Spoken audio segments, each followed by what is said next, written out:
Ăn nó không?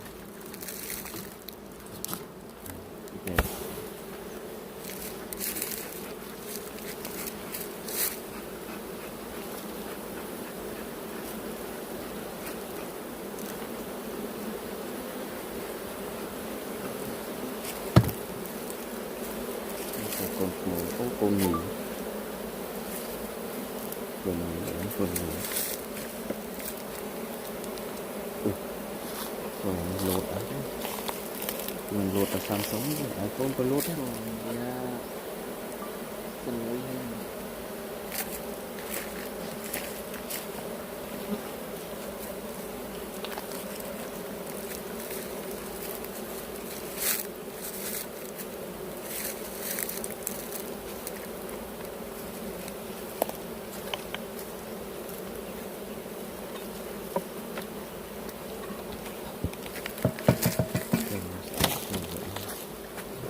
cái này